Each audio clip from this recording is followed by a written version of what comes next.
Hi guys, I'm Kai-Chun here, and today I'm going to introduce to you run length coding, a method of image compression.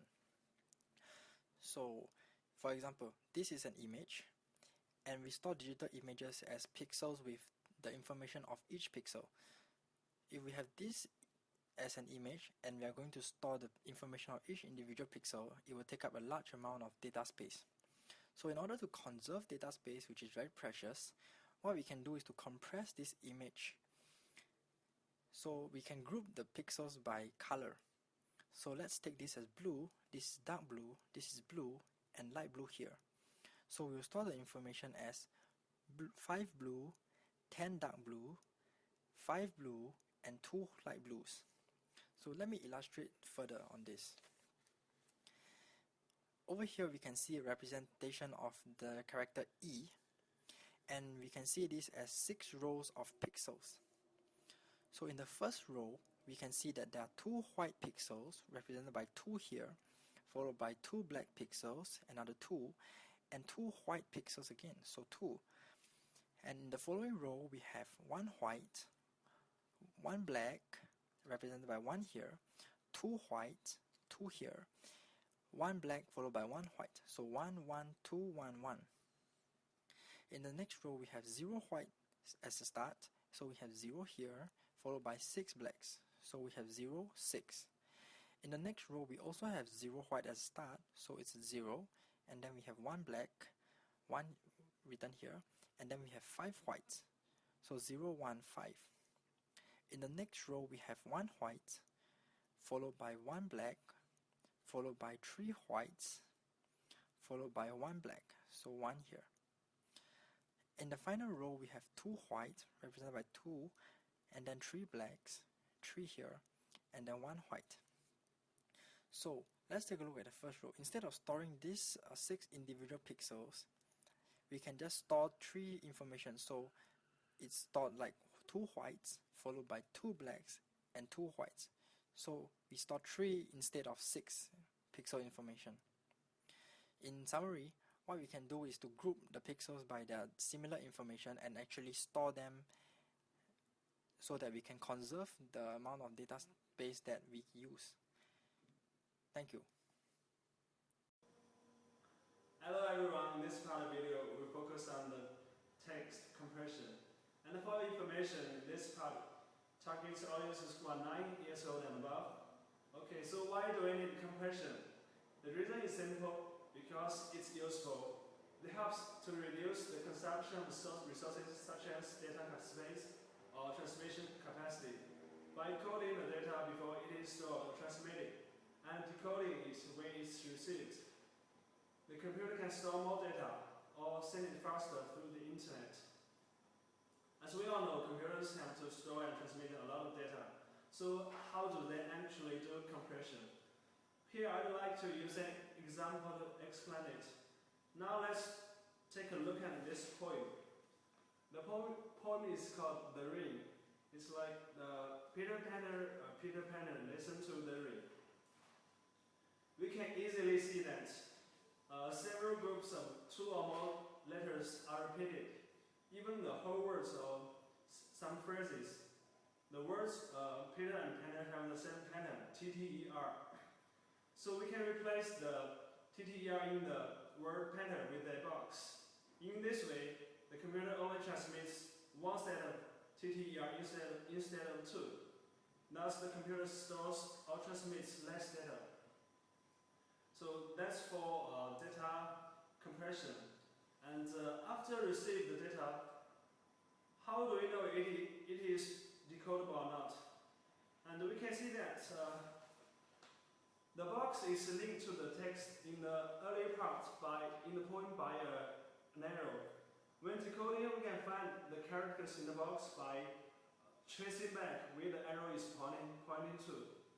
So the poem can be decoded from left to right and from top to bottom. In the same way we read. Okay, that's all for this part. Thank you for watching.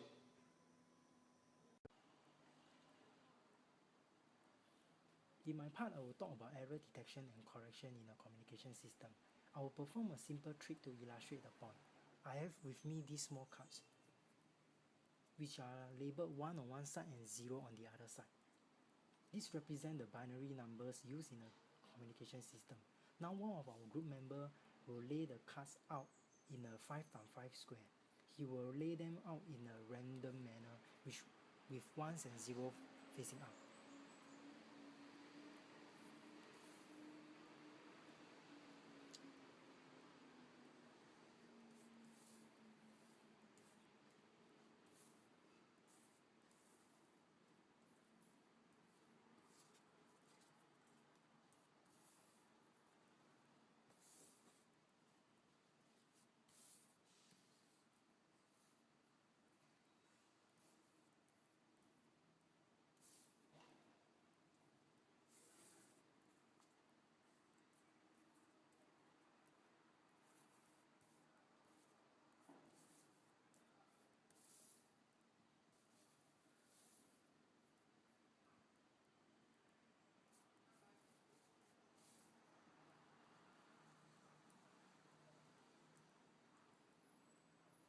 Now I will ask another of our group member to lay another row and column onto it, just to make it a bit harder.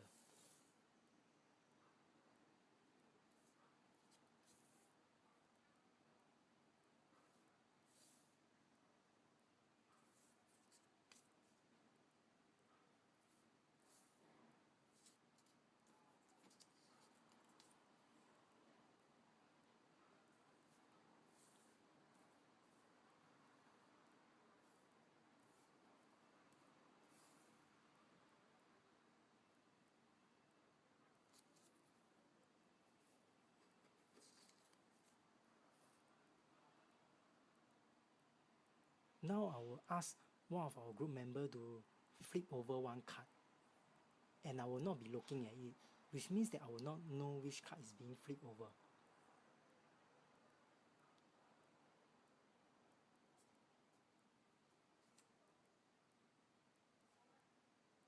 Trust me, I did not look at the cards when it is being flipped over, but I will show you how I can detect the card being flipped over.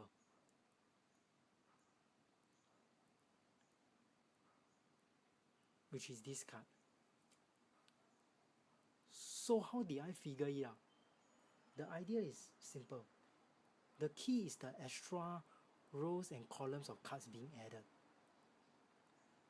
Every rows and column will have an even number of ones, as you can see from here. If there are 3 ones here, then I will add a 1 to make it an even number.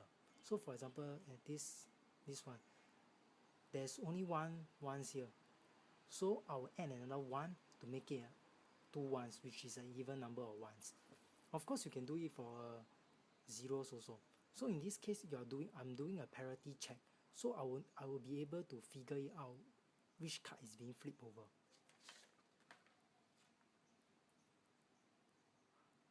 This is like an error bit in a communication system, and how the system can detect and correct it. An example would be hard disk.